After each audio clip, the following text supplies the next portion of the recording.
नमस्कार दोस्तों, मैं हूं आपका दोस्त और होस्ट और आप देख रहे हैं हमारा खास शो। आज हम बात करने जा रहे हैं देश के करोड़ों पेंशन धारकों और कर्मचारियों से जुड़ी कुछ ऐसी ऐतिहासिक और क्रांतिकारी घोषणाओं के बारे में जिन्होंने उनके जीवन को पूरी तरह से बदल कर रख दिया है। आज की तारीख यानी 22 अगस्त 2025 इतिहास के पन्नों में सुनहरे अक्षरों में दर्ज होने जा रही है। यह सिर्फ एक सामान्य दिन नहीं, बल्कि एक नए युग का आरंभ है। कर्मचारी भविष्य निधि संगठन यानी ईपीएफओ से लेकर सरकारी विभागों तक हर मोर्चे पर बड़े और निर्णायक फैसले लिए गए हैं, जो करोड़ों परिवारों के आर्थिक भविष्य को सुरक्षित करने वाले हैं। आज की हमारी इस खास रिपोर्ट में हम आपको इन सभी महत्वपूर्ण बदलावों के बारे में विस्तार से बताएंगे। हम जानेंगे कि किस तरह ईपीएफओ ने अपने पेंशनर्स के लिए एक अभूतपूर्व अभियान शुरू किया है, जिससे उनके जीवन प्रमाण पत्र जमा करने की प्रक्रिया अब सिर्फ कुछ मिनटों का काम रह गई है।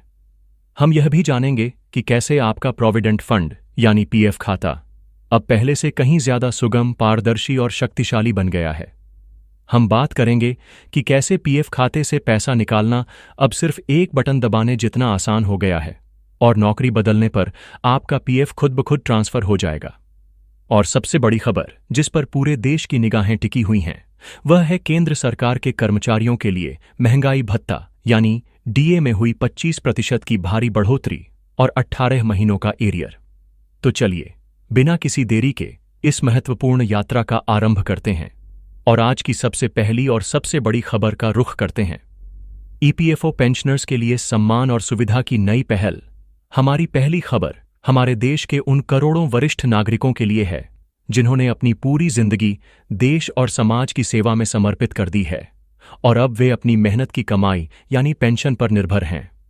हम बात कर रहे हैं कर्मचारी भविष्य निधि संगठन ईपीएफओ के पेंशनर्स की। यह खबर उनके लिए किसी वरदान से कम नहीं है। ईपीएफओ ने अपने सभी पेंशन धारकों को एक बड़ी राहत देते हुए डिजिटल जीवन प्रमाण पत्र जमा करने के लिए एक विशेष राष्ट्रव्यापी अभियान का शुभारंभ किया है। आप सभी जानते हैं कि हर साल पेंशनर्स को यह साबित करने के लिए कि वे जीवित हैं, एक जीवन प्रमाण पत्र यानी लाइफ सर्टिफिकेट जमा करना होता है। यह प्रक्रिया अक्सर हमारे बुजुर्ग पेंशनर्स के लिए एक बड़ी चुनौती बन जाती थी। उन्हें बैंकों या ईपीएफओ के दफ्तरों के चक्कर काटने पड़ते थे, घंटों लाइनों में खड़े रहना पड़ता था, जिससे उन्हें शारीरिक और मानसिक दोनों तरह की परेशानियों का सामना करना पड़ता था। कई बार तो लंबी दूरी तय करके भी उन्हें यह प्रक्रिया पूरी करनी पड़ती थी, जो कि उनकी उम्र और स्वास्थ्य को देखते हुए बिल्कुल भी उचित नहीं थी। इसी गंभीर समस्या को जड़ से खत्म करने के लिए कर्मचारी भविष्य निधि संगठन के क्षेत्रीय कार्यालय ने स्वतंत्रता दिवस के पावन अवसर पर इस मानवीय पहल का आगाज किया है। इस मुहिम का उद्देश्य पेंशनर्स को कार्यालय तक आने जाने की जहमत से पूरी तरह मुक्ति दिलाना है। इस विशेष कार्यक्रम का शुभारंभ ध्वजारोहण के साथ क्षेत्रीय भविष्य निधि आयुक्त श्री अनिल कुमार जी के कर कमलों द्वारा किया गया। इस अवसर पर श्री अनिल कुमार जी ने स्पष्ट रूप से कहा कि यह पहल सिर्फ एक सरकारी प्रक्रिया नहीं है, बल्कि हमारे वरिष्ठ नागरिकों के प्रति सम्मान और कृतज्ञता व्यक्त करने का एक माध्यम है। यह हमारी जिम्मेदारी है कि हम उनके जीवन को जितना हो सके उतना आसान और सम्मानजनक बनाएं। इस नई व्यवस्था के तहत उन पेंशनर्स के लिए एक विशेष प्रावधान किया गया है जो बीमार हैं, चलने फिरने में असमर्थ हैं या किसी अन्य कारण से कार्यालय तक नहीं पहुंच सकते। अब उन्हें चिंता करने की कोई आवश्यकता नहीं है। ईपीएफओ ने इस विशेष कार्य के लिए 2 विशेष टीमों का गठन किया है। जी हां, आपने सही सुना, 2 विशेष टीमें बनाई गई हैं जो आपके घर पर दस्तक देंगी। इन टीमों के सदस्य पूरी तरह से प्रशिक्षित होंगे और उनके पास सभी आवश्यक उपकरण होंगे। वे आपके घर आकर आपका डिजिटल जीवन प्रमाण पत्र बनाने की पूरी प्रक्रिया को संपन्न करेंगे, ताकि आपकी पेंशन बिना किसी रुकावट, बिना किसी देरी के आपके बैंक खाते में हर महीने समय पर पहुंचती रहे। इस कार्यक्रम के शुभारंभ के मौके पर श्री विपेंद्र पाल भारती, कमलेश बहादुरी, हैदर, राहुल शर्मा, दीपक रावत, प्रदीप जायसवाल और अनमोल विक्रम सिंह जैसे कई गणमान्य अधिकारी भी मौजूद थे। इन सभी ने इस कदम को पेंशनर्स के हित में एक क्रांतिकारी सुधार बताया। यह एक ऐसा कदम है जो बताता है कि सरकार अपने वरिष्ठ नागरिकों की सुरक्षा और सम्मान को सर्वोच्च प्राथमिकता देती है। इसलिए हमारा आप सभी पेंशन धारकों से विनम्र आग्रह है कि यदि आपने अभी तक वर्ष 2025 के लिए अपना जीवन प्रमाण पत्र जमा नहीं कराया है तो इसे अब और न टालें। अगर आप खुद जाकर जमा कर सकते हैं तो उत्तम है, अन्यथा ईपीएफओ द्वारा शुरू की गई इस घर बैठे सुविधा का लाभ उठाएं। यह याद रखना बेहद जरूरी है कि समय पर जीवन प्रमाण पत्र जमा न करने की स्थिति में आपकी पेंशन अस्थायी रूप से रोकी जा सकती है, जिससे आपको बेवजह की आर्थिक तंगी का सामना करना पड़ सकता है। इसलिए समय रहते अपना डिजिटल जीवन प्रमाण पत्र अवश्य जमा कराएं और अपनी पेंशन को सुचारू रूप से प्राप्त करते रहें। ईपीएफओ में ऐतिहासिक सुधार, कर्मचारियों को मिली बड़ी राहत। चलिए अब आगे बढ़ते हैं और बात करते हैं उस दूसरी बड़ी खबर की जिसका इंतजार देश के 7 करोड़ से भी अधिक वेतनभोगी कर्मचारी बेसब्री से कर रहे थे। जी हां, कर्मचारी भविष्य निधि संगठन यानी ईपीएफओ साल 2025 में अपने नियमों में एक व्यापक फेरबदल कर रहा है।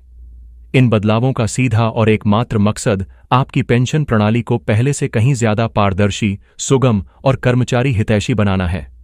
अब आपको अपनी मेहनत की कमाई यानी अपने प्रोविडेंट फंड का पैसा पाने के लिए महीनों का लंबा इंतजार और दफ्तरों के चक्कर नहीं काटने पड़ेंगे। यह नए नियम न केवल आपका कीमती समय बचाएंगे बल्कि आपकी ऊर्जा और पैसे की भी बचत करेंगे। आइए इन बदलावों को एक एक करके विस्तार से समझते हैं। पहला बदलाव, ऑनलाइन प्रोफाइल अपडेशन की सुविधा। सबसे पहला और बड़ा बदलाव है ऑनलाइन प्रोफाइल अपडेशन की सुविधा।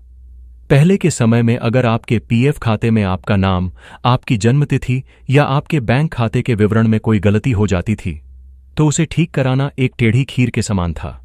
इसके लिए लंबी चौड़ी कागजी कार्रवाई, नियोक्ता से सत्यापन और फिर ईपीएफओ कार्यालय में अनिश्चितकालीन प्रतीक्षा करनी पड़ती थी। यह प्रक्रिया इतनी जटिल थी कि कई कर्मचारी इसे बीच में ही छोड़ देते थे, लेकिन अब इस पूरी प्रक्रिया को डिजिटल क्रांति का सहारा लेकर पूरी तरह से बदल दिया गया है। आपके आधार कार्ड से जुड़े यूनिवर्सल अकाउंट नंबर यानी यूएएन की मदद से अब यह सारा काम पूरी तरह से ऑनलाइन हो गया है। अब आप घर बैठे अपने मोबाइल या कंप्यूटर से कुछ ही मिनटों में अपनी प्रोफाइल में किसी भी तरह का सुधार या बदलाव कर सकते हैं।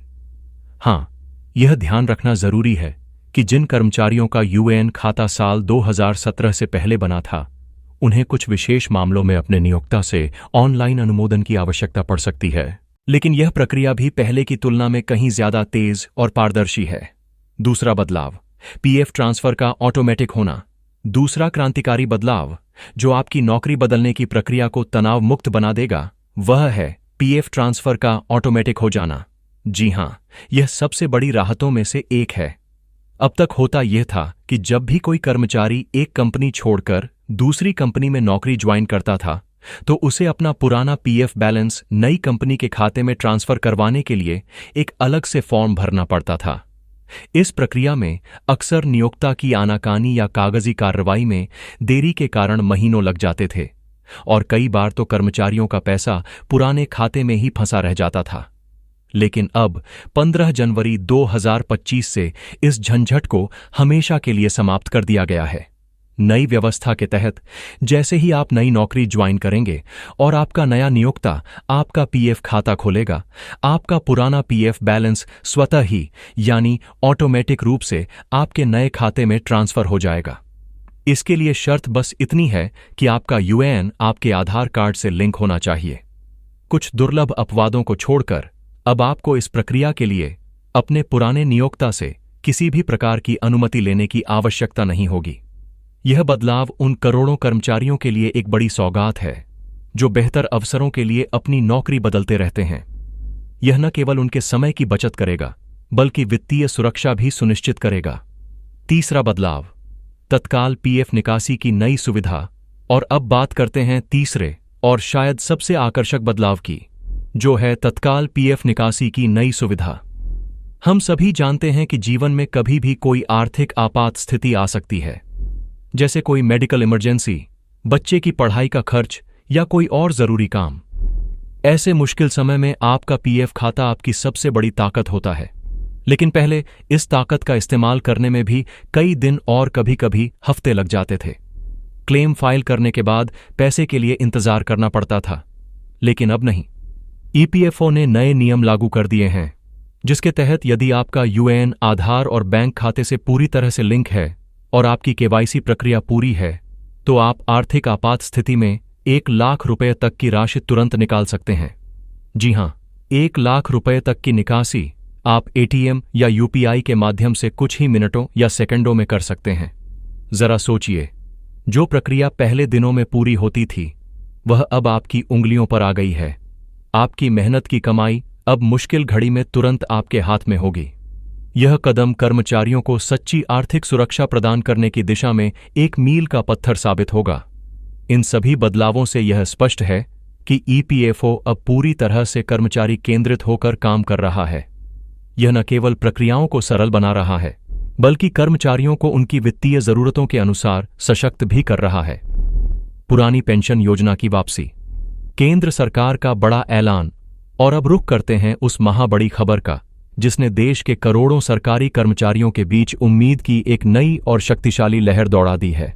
यह खबर है पुरानी पेंशन योजना यानी ओल्ड पेंशन स्कीम ओपीएस की वापसी की, और वह भी एक ऐसे स्वरूप में जो पहले से कहीं ज्यादा मजबूत और गारंटी शुदा है। आप सभी जानते हैं कि नई पेंशन योजना एनपीएस के लागू होने के बाद से ही सरकारी कर्मचारियों में अपने भविष्य को लेकर एक अनिश्चितता और असुरक्षा की भावना थी। एनपीएस, जो कि बाजार आधारित है, सेवानिवृत्ति के बाद एक निश्चित और गारंटी शुदा पेंशन प्रदान नहीं करती। इससे कर्मचारियों को हमेशा यह डर सताता रहता था कि बुढ़ापे में उनका गुजारा कैसे होगा। इसी वजह से देश भर में पुरानी पेंशन योजना को फिर से बहाल करने की मांग लगातार जोर पकड़ रही थी। इस दिशा में एक महत्वपूर्ण कदम उठाते हुए कई राज्य सरकारों जैसे कि राजस्थान, पंजाब, छत्तीसगढ़, झारखंड और हिमाचल प्रदेश ने अपने कर्मचारियों के लिए ओपीएस को फिर से लागू करने की घोषणा की थी। इन घोषणाओं के बाद से केंद्र सरकार पर भी दबाव बढ़ रहा था। अब जो सबसे बड़ी और ताज़ा खबर निकलकर सामने आ रही है वह यह है कि केंद्र सरकार ने भी ओपीएस को वापस लाने का सीधा रास्ता तैयार कर लिया है। सरकार एक ऐसी नीति पर काम कर रही है जिसमें 2 नई और मजबूत गारंटियां जोड़ी गई हैं। यह निश्चित रूप से कर्मचारियों के लिए महंगाई से सुरक्षा की गारंटी और सरकार की ओर से कड़ी मेहनत और समर्पण के लिए एक बड़ा पुरस्कार है। पहली गारंटी, सेवानिवृत्ति पर अंतिम वेतन का 50% पेंशन। सरकार द्वारा लाई जा रही पहली और सबसे महत्वपूर्ण गारंटी यह है कि सेवानिवृत्ति के बाद कर्मचारी को उसकी अंतिम वेतन का 50% पेंशन के रूप में मिलेगा। ओपीएस की सबसे बड़ी ताकत यही है कि यह एक परिभाषित लाभ योजना, डिफाइंड बेनिफिट प्लान है। इसका मतलब है कि कर्मचारी को सेवानिवृत्ति पर क्या लाभ मिलेगा यह पहले से ही परिभाषित और गारंटी शुदा है। एनपीएस की तरह यह बाजार के उतार चढ़ाव पर निर्भर नहीं करेगी। यह गारंटी कर्मचारी को यह मानसिक शांति देगी कि बुढ़ापे में उनकी आर्थिक सुरक्षा सुनिश्चित है। दूसरी गारंटी, पारिवारिक पेंशन। दूसरी गारंटी भी उतनी ही महत्वपूर्ण और मानवीय है। नई व्यवस्था के तहत यदि सेवानिवृत्ति के बाद कर्मचारी का निधन हो जाता है तो उसके परिवार को निराश्रित नहीं छोड़ा जाएगा। कर्मचारी के जीवन साथी यानी पति या पत्नी को पेंशन का एक निर्धारित हिस्सा पारिवारिक पेंशन, फैमिली पेंशन के रूप में आजीवन मिलता रहेगा ताकि वे सम्मान के साथ अपना जीवन यापन कर सकें। यह गारंटी कर्मचारी को यह मानसिक शांति प्रदान करती है कि उसके न रहने पर भी उसका परिवार वित्तीय रूप से सुरक्षित रहेगा। नई नीति और इसका भविष्य सूत्रों के अनुसार सरकार ने इस नई गारंटी शुदा पेंशन योजना की व्यवहार्यता और इसके वित्तीय प्रभावों का अध्ययन करने के लिए एक उच्च स्तरीय समिति का गठन किया है। यह समिति इस बात की समीक्षा कर रही है कि इस योजना को कैसे लागू किया जाए ताकि यह कर्मचारियों के लिए फायदेमंद हो और साथ ही सरकारी खजाने पर भी इसका अत्यधिक बोझ न पड़े। यह अनुमान लगाया जा रहा है कि सरकार जल्द ही इस संबंध में एक आधिकारिक घोषणा कर सकती है और साल 2025 के वित्तीय वर्ष से इस नई नीति को चरणबद्ध तरीके से लागू करने की प्रक्रिया शुरू हो सकती है। यह कदम न केवल मौजूदा सरकारी कर्मचारियों के मनोबल को बढ़ाएगा बल्कि सरकारी नौकरियों को युवाओं के लिए और भी अधिक आकर्षक बनाएगा, जिससे देश की प्रशासनिक व्यवस्था में प्रतिभाशाली लोगों का आगमन सुनिश्चित होगा। कर्मचारियों के भत्तों में भारी वृद्धि और एरियर की खुशखबरी। और अब रुख करते हैं उस खुशखबरी का जिसका इंतजार लाखों सरकारी कर्मचारी कर रहे थे। जी हां, हम बात कर रहे हैं महंगाई भत्ता यानी डीए में हुई भारी बढ़ोतरी की। यह खबर न सिर्फ वेतन में वृद्धि से जुड़ी है, बल्कि यह केंद्र सरकार के कर्मचारियों के लिए एक बड़ी राहत है। केंद्रीय कर्मचारियों का महंगाई भत्ता साल 2025 में बढ़कर 50% के पार हो गया है। वित्त मंत्रालय द्वारा 19 जुलाई 2017 को बनाए गए एक नियम के आधार पर जब भी महंगाई भत्ता 50% के आंकड़े को पार करेगा, तो कर्मचारियों को मिलने वाले कुछ विशेष भत्तों में अपने आप 25% की वृद्धि लागू हो जाएगी। इसके लिए सरकार को कोई अलग से आदेश देने की आवश्यकता नहीं होगी। इसी नियम के आधार पर हाउस रेंट अलाउंस यानी HRA और अन्य भत्तों में मासिक वृद्धि लागू हो गई है। लेकिन खुशखबरी यहीं खत्म नहीं होती।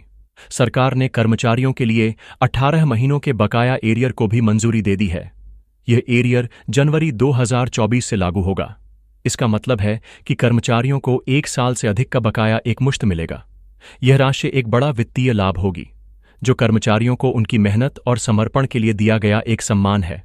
इसके अलावा EPS 95, EPS 95 पेंशन भोगियों के लिए भी एक बड़ी खुशखबरी है।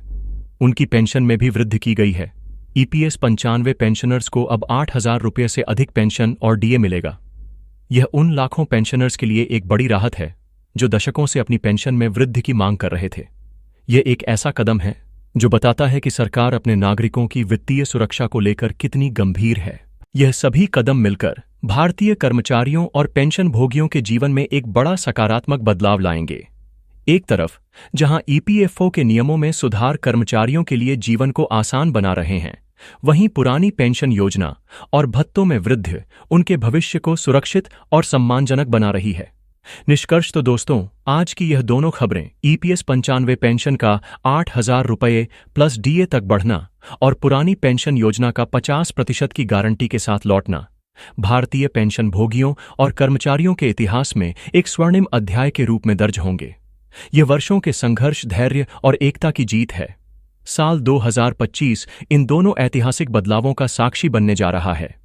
एक तरफ 71 लाख से ज्यादा EPS पेंशन भोगी अब एक सम्मानजनक जीवन जी सकेंगे, तो वहीं दूसरी तरफ करोड़ों सरकारी कर्मचारी अपने भविष्य को लेकर निश्चिंत हो सकेंगे। हम आशा करते हैं कि हमने इन दोनों महत्वपूर्ण विषयों की जानकारी आपको सरल और विस्तृत तरीके से प्रदान की है। हमारा उद्देश्य हमेशा आप तक सही, सटीक और तथ्यों पर आधारित खबरें पहुंचाना रहा है। यदि आपके मन में अभी भी कोई प्रश्न या शंका है, तो हमें कमेंट सेक्शन में अवश्य बताएं। जाने से पहले एक बार फिर आपसे अनुरोध है कि यदि आपको हमारा यह प्रयास सार्थक लगा हो, तो इस चैनल को सब्सक्राइब करें, वीडियो को लाइक करें और इसे इतना शेयर करें कि हर एक पेंशन धारक और कर्मचारी तक ये खुशखबरी पहुंच सके। आपके सहयोग के लिए हम आपके आभारी हैं। देखते रहिए हमारा चैनल। धन्यवाद।